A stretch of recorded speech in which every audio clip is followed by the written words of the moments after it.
Bismillahirrahmanirrahim. Assalamualaikum warahmatullahi wabarakatuh. Hamdan wa syukranillah amma ba'du. Saya Arif Febrinal nomor BP 1911000034 dari kelas 7 SIA Database Terdistribusi. Pada kesempatan kali ini saya akan mempresentasikan mengenai materi pertemuan 9 database terdistribusi ini. Langsung saja, yang pertama kita akan membahas mengenai sistem basis data terpusat. Sistem basis data terpusat adalah suatu sistem basis data yang digunakan sebagai tempat data disimpan dan dipelihara dalam satu lokasi, di mana tugas server ini hanya melayani permintaan dari klien, sedangkan klien meminta layanan dari server.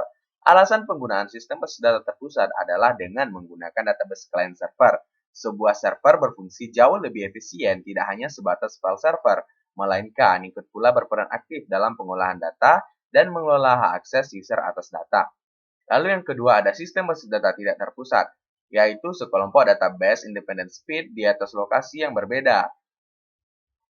Maksudnya yaitu mereka tidak terhubung dan tidak berbagi update antara satu sama lain. Database ini hanya mementingkan data untuk sendirinya tanpa harus memberi informasi kepada database yang lain.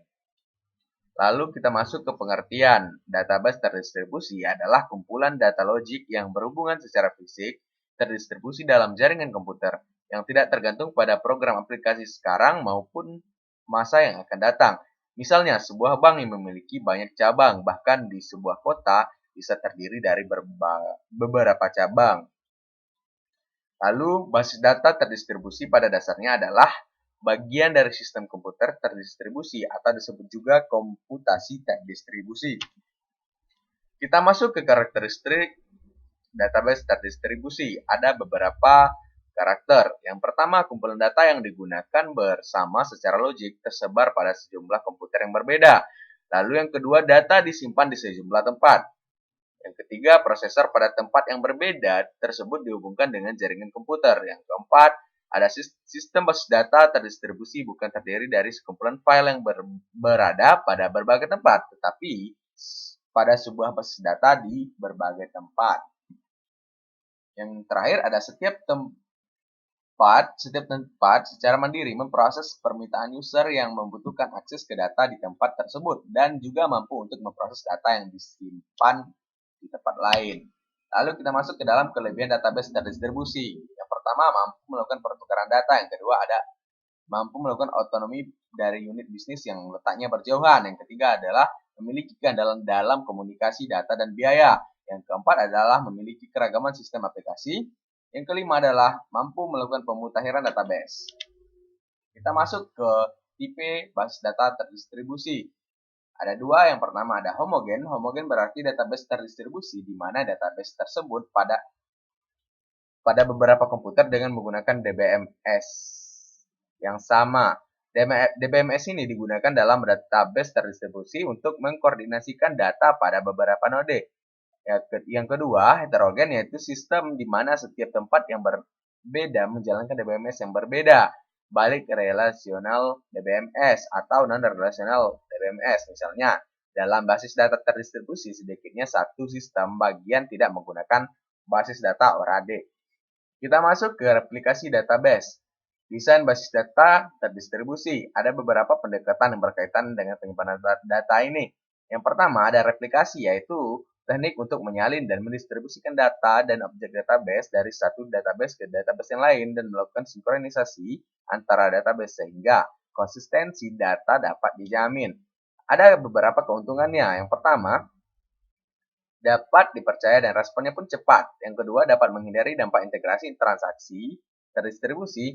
Lalu yang ketiga ada memasangkan kembali node transaksi selesai dengan lengkap. Yang kelima itu mampu mengurangi lalu lintas jaringan pada waktu sibuk. Tantangannya itu membutuhkan tambahan penyimpanan data. Yang kedua membutuhkan waktu tambahan untuk operasi update. Yang ketiga ada kompleksitas dan biaya update, membutuhkan kompleksitas dan biaya update. Yang terakhir memiliki integritas data yang terbuka terhadap data yang tidak benar jika replikasi tidak diupdate. Kita masuk ke fragmentasi data. Fragmentasi adalah fenomena yang dimana ruang penyimpanan yang digunakan secara tidak efisien mengurangi kapasitas penyimpanan. Jenis fragmentasi data. Yang pertama, fragmentasi horizontal, yaitu terdiri dari tabel dari fragmentasi global yang kemungkinan dipecah-pecah atau disekat menjadi beberapa subset. Fragmentasi horizontal didefinisikan menurut sebuah kondisi atau predikat yang menyatakan bahwa tabel yang ada telah mencukupi. Yang kedua ada fragmentasi vertikal. Fragmentasi vertikal ini akan membagi lagi atribut-atribut dari fragmen global yang tersedia menjadi beberapa grup.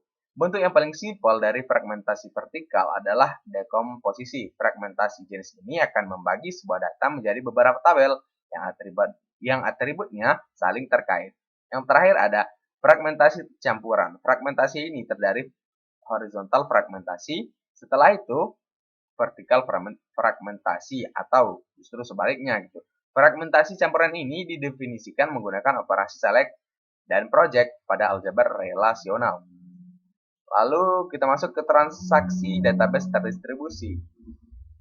Transparansi pada DDBMS ini telah dijelaskan bahwa detail dari implementasi pengguna tidak perlu mengetahuinya. DDBMS ini menampilkan banyak level transparan. Semua transparansi berpartisipasi di semua objek agar dapat membuat basis data terdiri. Distribusi ini dapat sejalan dengan basis data tersentralisasi. Ada 4 macam tipe utama dari transparansi dalam DDBMS ini, yaitu transparansi distribusi, transparansi transaksi, transparansi kinerja, dan transparansi DBMS. Kita masuk ke NoSQL database. Database NoSQL dibuat dengan tujuan khusus untuk model data spesifik dan memiliki skema fleksibel untuk membuat aplikasi modern.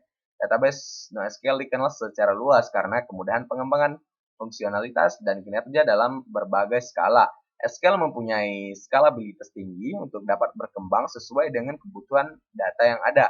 Berbagai perusahaan besar pun seperti Facebook dan Google juga memanfaatkan NoSQL pada bisnis mereka. Alasannya karena NoSQL memiliki kemampuan untuk mendukung real-time web application yang dikembangkan. Kita masuk ke jenis NoSQL.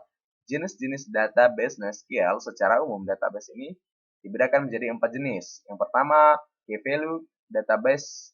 Jenis database ini menyimpan database dalam pasangan key atau value berbentuk tabel hash yang simpel, jadi cocok digunakan oleh Anda yang ingin menyimpan banyak data tanpa menggunakan query yang ribet saat Anda memprosesnya. Kedua ada column based, disebut juga dengan white column, merupakan jenis database NoSQL yang menyimpan data dalam bentuk kolom. Jadi column based sangat cocok untuk query sum, count, avg, min, dan semacamnya.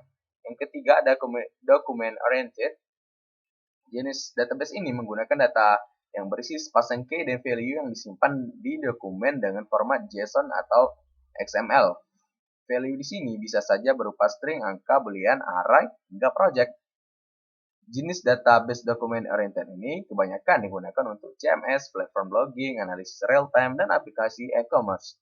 Yang terakhir ada graph based, adalah jenis database NoSQL yang berfokus untuk menyimpan hubungan antar entitas. Entitas tersebut disimpan dalam bentuk node, sedangkan hubungan antara entitasnya disebut sebagai edge.